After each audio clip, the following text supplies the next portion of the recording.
सहस्रशीर्षा पुरुषः सहस्राक्षः सहस्रपात् स भूमिं विश्वतो वृत्वा अत्यतिष्ठद्दशाङ्कुलम् पुरुष एवेदकं सर्वं यद्भूतं यच्च भव्यम्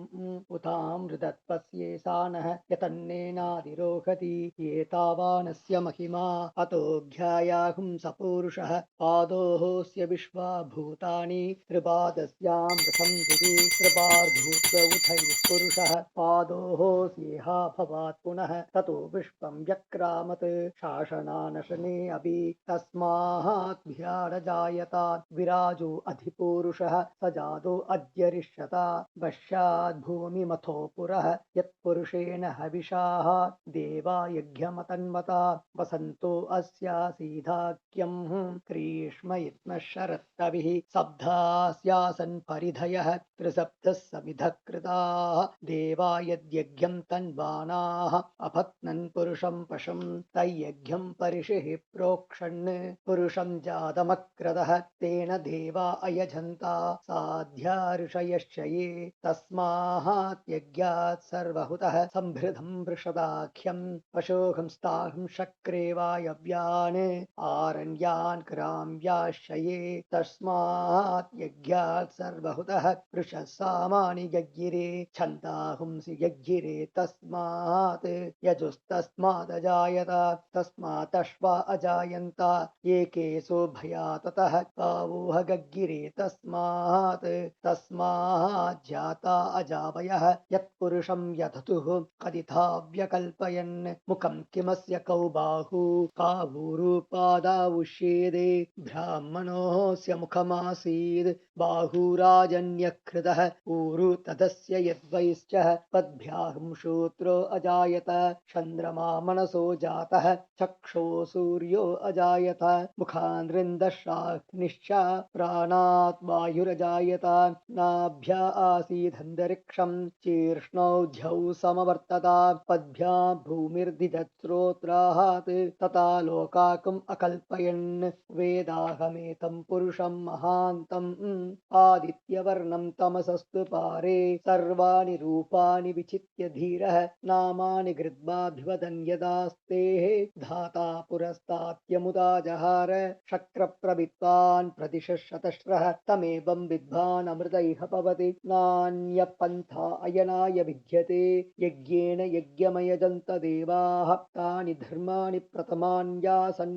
देहनाहं महिमानः सतन्ते यत्र पूर्वे साध्या सन्ति देवाः अद्भ्यः सम्भूत पृथिव्यैरसाहास्य विश्वकर्मणः समवर्ततादि तस्य द्वष्टा विददत् रूपमेति तत्पुरुषस्य विश्वमाजानमग्रे वेदाहमेथं पुरुषं महान्तम् आदित्यवर्णं तमसस्परस्तात् तमेवं विद्वान् अमृत इह भवति नान्यः पन्था विद्यते यनायः प्रजापतिस्तरति गर्भे अन्तः अजायमानो बहुधा विजायते तस्य धीरा परिजानन्ति योनिं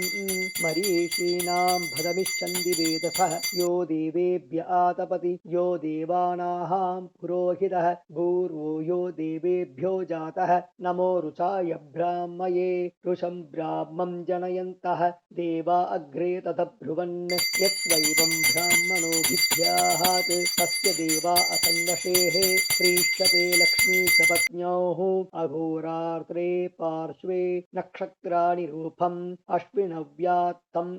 इष्टं मनिषाणा अमं मनिषाणा सर्वं मनिषाणा ॐ नारायणाय विद्महे वासुदेवाय धीमहि तन्नो विष्णु प्रचोदयात् ॐ नारायणाय विद्महे वासुदेवाय धीमहि तन्नो विष्णु प्रचोदयात् ॐ महादेव्यै च विद्महे विष्णुपत्न्यै च धीमहि तन्नो लक्ष्मी प्रचोदयात् ॐ महादेव्यै च विद्महे विष्णुपत्न्यै च धीमहि तन्नो लक्ष्मी प्रचोदयात् हरिः ॐ अस्मद्गुरुभ्यो नमः। शुक्लांबरधरं विष्णुं शशिवर्णं चतुर्भुजं प्रसन्नवदनं ध्यायेत् सर्वविघ्न उपशान्तये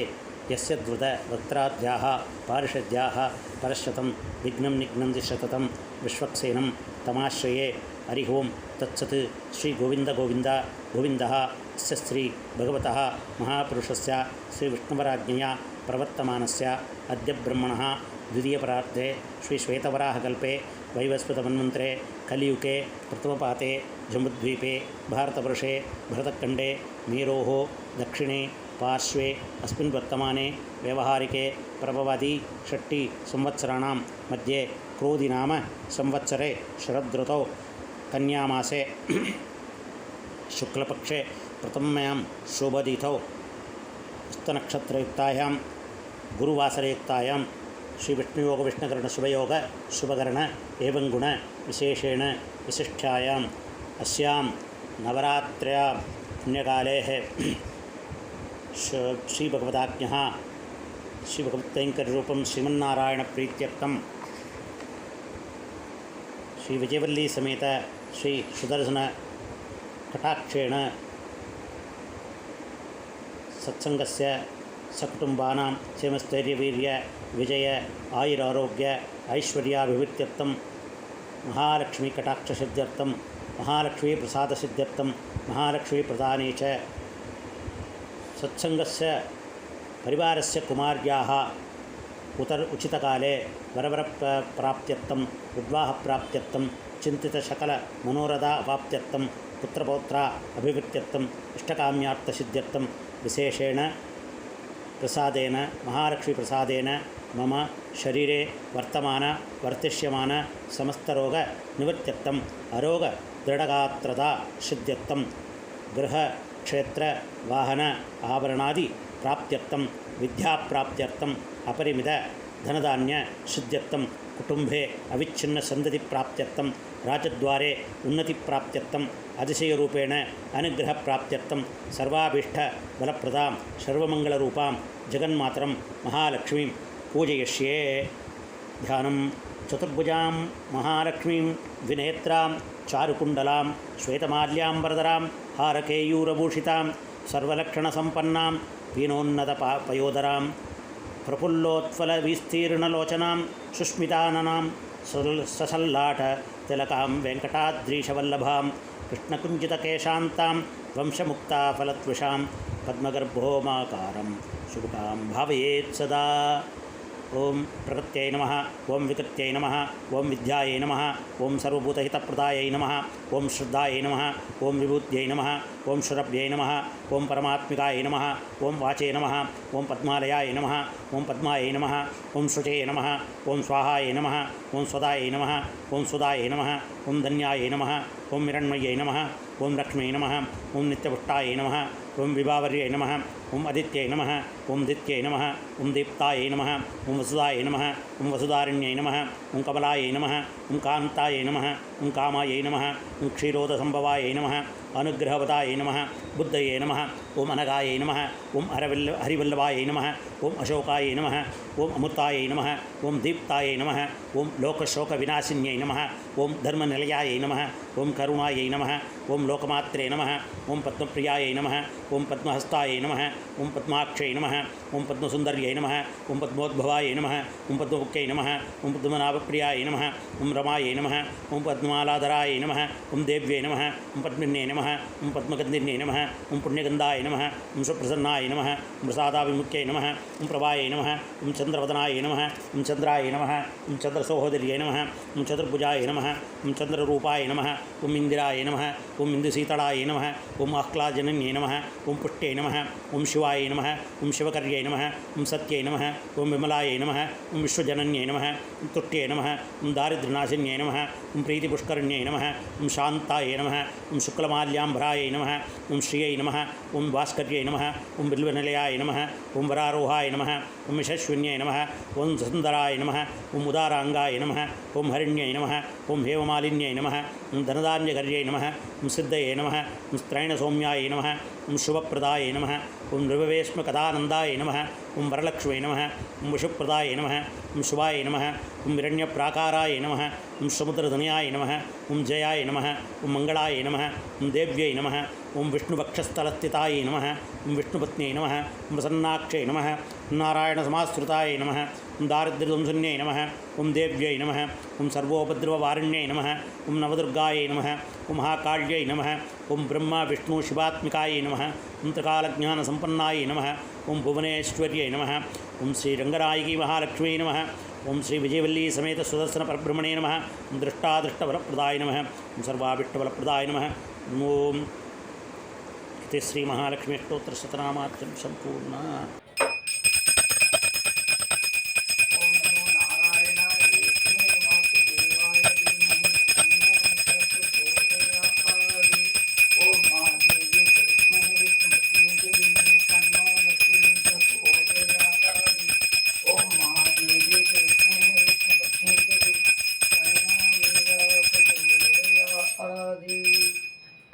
சிற்றஞ்சிறுகாலே வந்துன்னை சேவித்து உன் பொற்றாமரை அடியே போற்றும் பொருள்கேளாய் பெற்றும் மேத்துண்ணும் குலத்தில் பிறந்து நீ குற்றே வளங்களை கொள்ளாமற் போகாது இற்றைப் பறை கொள்வான் அன்றுகான் கோவிந்தா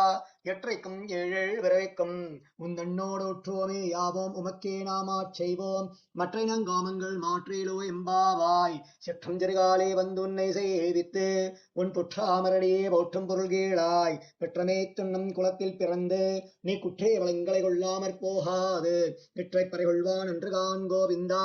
எற்றைக்கும் ஏழேழ் விரைக்கும் உந்தன்னோடு ஒற்றுவோமே யாவோம் உமக்கே நாமாச் செய்வோம் மற்ற நம் காமங்கள் மாற்றேலோ எம்பாவாய். வங்க கடலடைந்த மாதவனைக்கே சவனை திங்களு திருமுகத்துச் சீழையார் சென்றிறைஞ்சி அங்கப்பறை கொண்டவாற்றை அணிப்புதுவை பைங்கமலத்தன் தெரியல் புஷ்டர்பிரான் கோதை சொன்ன சங்கத்தமிழ் மாலை 30 தப்பாமே இங்கு பரிசரைப்பார் 2 மால்வரை தூள் செங்கன் திருமுகத்துச் செல்வத் திருமாலால் எங்கும் திருவருள் பெற்று இன்புருவரெம்பாவாய். வங்க கடல் கடைந்த மாதவனைக்கே சவனை திங்கள் திருமுகத்துச் சீழையார் சென்றிறைஞ்சி அங்கப்பறை கொண்டவாற்றை அணிப்புதுவை பைங்கமலத்தன் தெரியல் பிரான் கோதை சொன்ன சங்கத்தமிழ் மாலை 30 தப்பாமே இங்கு பரிசரைப்பார் 2 மால்வரை தோள் செங்கன் திருமுகத்துச் செல்வத் திருமாலால் எங்கும் திருவருள் பெற்று இன்புருவரெம்பாவாய். பல்லாண்டு பல்லாண்டு பல்லாயிரத்தாண்டு பல கோடி 100,000 மல்லாண்ட திந்தோள் மணிமண்ணா உன் சேவனை செவ்விதிருக்காப்பு அடியோமோடும் நின்னோடும் பெருவின்றி 1000 பல்லாண்டு வடிவாய் நின் மலர் மார்பினில் வாழ்கின்ற மங்கையும் பல்லாண்டு வடிவார் சோதி வளத்துறையும் சுடராழியும் பல்லாண்டு படைபோர்வுக்கு முழங்கும் அப்பாஞ்ச தன்யமம் பல்லாண்டே. சர்வதேச திசா காலே க்ஷவ்யாகத பராக்கிரமா ராமானுஜாரிய திவ்யாக்கியா வர்த்ததாம் அபிவர்த்ததாம் ராமானுஜாரிய திவ்யாக்கியா பிரதிவாசர முஜ்வலா நிகந்தவ்யாபினி பூயாத் சாஹிலோக ஹிதேஷினி ஸ்ரீமன் ஸ்ரீரங்க ஸ்ரீமணி பத்ரவா அனுதினம் சம்மர்த்தயா ஸ்ரீமன் ஸ்ரீரங்க ஸ்ரீமணி பத்ரவா அனுதினம் சம்மர்த்தயா. நமோ ராமானுஜார்யாரிய வேதாந்தார்த்த பிரதாயினே ஆத்ரேய பத்மநாபாய சுதாய குணசாலினே ராமானுஜயா பாத்திரம் ஞான வைராக்யபூஷணம் ஸ்ரீமத் வெங்கட நாதாரியம் வந்தே வேதாந்த தேசிகம். வாழி ராமர்த பிள்ளான் மாதகவாழ் வாழும் அணிநிகமாந்த குரு வாழியவன் மாறன் மறையும் ராமானுஷன் பாஷ்யம் சேரும் படையிறக்கம் சேர் வஞ்சப்பரதமயம் மாற்ற வந்தோன் வாழி மண்ணுபுகழ் புதூரான் மனமுகப்போன் வாழி கஞ்சத் திருமங்கை ஒக்க வந்தோன் வாழி பழிநிறை கொடிகொண்ட கருத்துடையோன் வாழி செஞ்சொல் தமிழ் மறைகள் தெளிந்துரைப்போன் வாழி திருமலைமால் திருமணியாய் சிறக்க வந்தோன் வாழி கஞ்சப் பரகதியை தந்தருள்வோன் வாழி செந்தமிழ் தோப்பல் திருவேங்கடவன் வாழி நானினமும் தான் வாழ நான்மறைகள் தாம் வாழ மாநகரின் மாறன் மறை வாழ ஞானியர்கள் சென்னியணி சேர் தோப்பல் வேதாந்த தேசிகனே இன்னமொரு நூற்றாண்டிரும் வாழிய தோப்பல் வகிமாந்தாசிரியன் வாழியவன் பாதாரவிந்த மலர் வாழிவன் கோதிலா தான்மலரை கொண்டாடிக் கொண்டிருக்கும் தீதிலா நல்லோர் திரள் கோதை பிறந்தவோர் கோவிந்தன் வாழுமோர் ஜோதி மணிவாளன் தோன்றுமோர் நீதியால் நல்ல பக்தர் வாழ்மோர் நான்மறைகளோதுமோர் வெள்ளிவத்தோர் வேதக்கோனோர் பாதகங்கள் தீர்க்கும் பரமடை காட்டும் வேதமனைத்துக்கும் வித்தாகும் கோதை தமிழை 5 மைந்தும் அறியாத மானிடரை மையம் சுமப்பதம் வம்பு திருவாடிப்பூரத்து ஜெகதுதித்தாள் வாழியே திருப்பாவை 30 செப்பினாள் வாழியே பெரியாழ்வார் பெற்றெடுத்த பெண்பிள்ளை வாழியே பெரும்போதொரு மாமணிக்கு பின்னானாள் வாழியே 143 உரைத்தாள் வாழியே உயர் அலங்கற்கே கண்ணி தளித்தாள் வாழியே மறுவாரம் திருமல்லி மகனாடி வாழியே மண்புதுவை நகர்கோதை மலர்பதங்கள்